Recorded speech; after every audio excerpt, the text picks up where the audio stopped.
Assalamualaikum warahmatullahi wabarakatuh. Perkenalkan, saya Yulian Febriana, mahasiswi dari Politeknik Negeri Samarinda, Prodi Akuntansi Manajerial. Untuk memenuhi tugas mata kuliah Akuntansi Manajemen Lanjutan, saya akan mempresentasikan tentang masalah internasional dalam akuntansi manajemen. Akuntansi manajemen menyediakan keterampilan bisnis dan keuangan. Tugas akuntan manajemen di perusahaan internasional adalah lebih menantang karena ambiguitas dan perubahan terus-menerus sifat dari bisnis tersebut. Akuntan manajemen harus tetap mengikuti perkembangan mutakhir berbagai dunia bisnis, mulai dari sistem informasi, pemasaran, manajemen, politik, hingga ekonomi. Selain itu, manajemen harus memahami standar akuntansi keuangan dari berbagai negara di mana perusahaan beroperasi.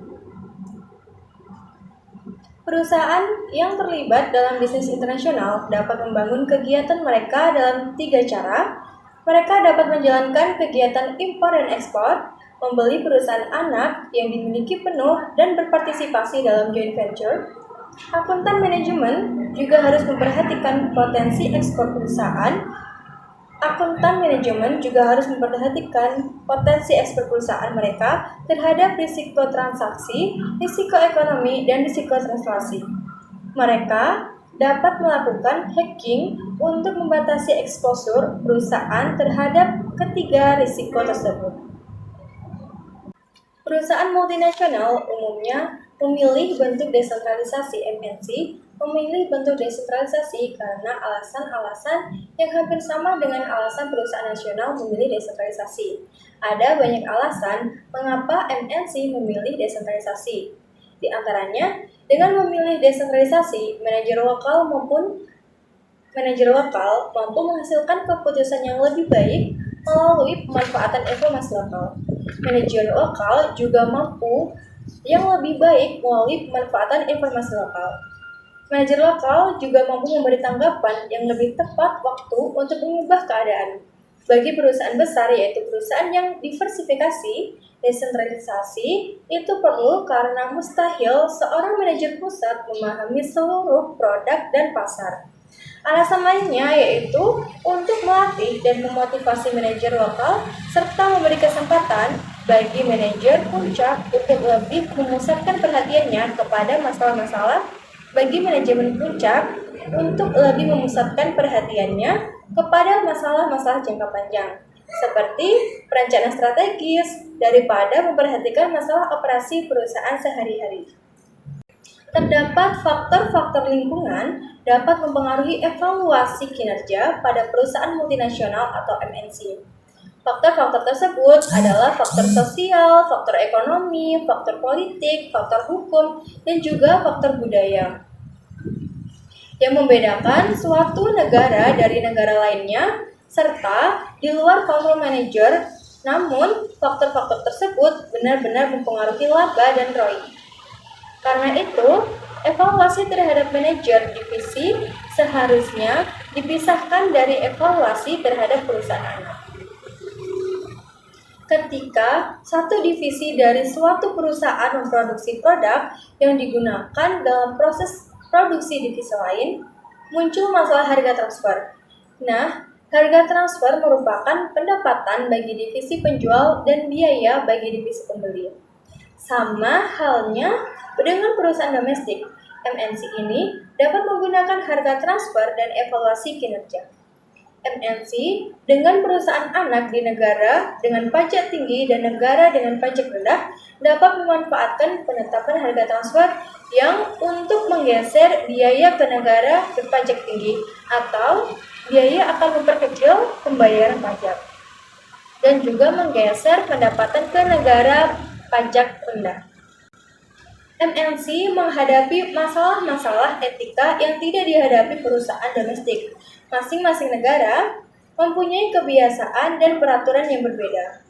MNC harus menetapkan apakah kebiasaan tertentu benar-benar suatu cara berbisnis yang berbeda, atau apakah merupakan pelanggan atas kode etik berbisnisnya. Pertama kali diperkenalkan oleh Kaplan dan Norton tahun 1992. Mengenai keunggulan pengukuran kinerja, yaitu terdapat dua perspektif, yaitu sisi keuangan dan non-keuangan atau customer relation, internal business process, learning and growth. Kaplan dan Norton tahun 1996 menulis mengenai penggunaan balance scorecard sebagai sistem manajemen strategi. Balance scorecard dapat berfungsi sebagai alat untuk mengawasi apakah strategi perusahaan telah dijalankan dan juga untuk menilai apakah strategi yang telah ditetapkan sudah tepat. Perspektif balance scorecard yaitu ada 4. Yang pertama ada perspektif keuangan, di mana pengukuran kinerja keuangan akan menunjukkan apakah perencanaan dan pelaksanaan strategi memberikan perbaikan yang mendasar bagi keuntungan perusahaan. Perbaikan-perbaikan ini tercermin dalam sasaran-sasaran yang secara khusus berhubungan dengan keuntungan yang terukur, pertumbuhan usaha, dan nilai pemegang saham. Pengukuran kinerja keuangan mempertimbangkan adanya tahapan dari siklus kehidupan bisnis, yaitu growth, sustain, and harvest.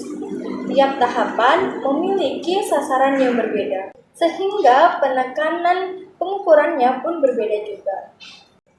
Yang kedua, yaitu perspektif pelanggan, di mana filosofi manajemen telah menunjukkan peningkatan pengukuran atas pentingnya customer focus dan customer satisfaction.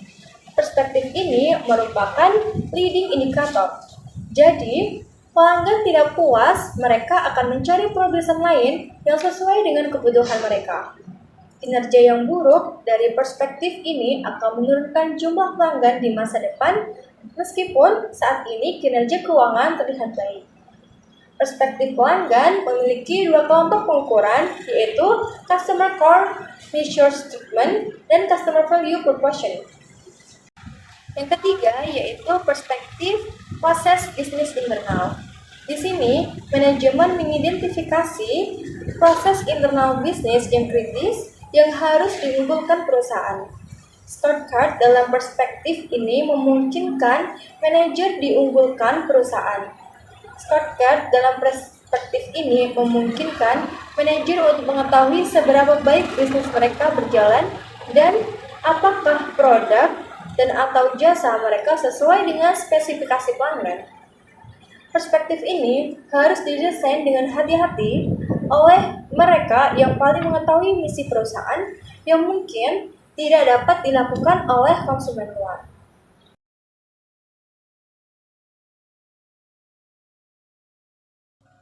Sekian presentasi dari saya.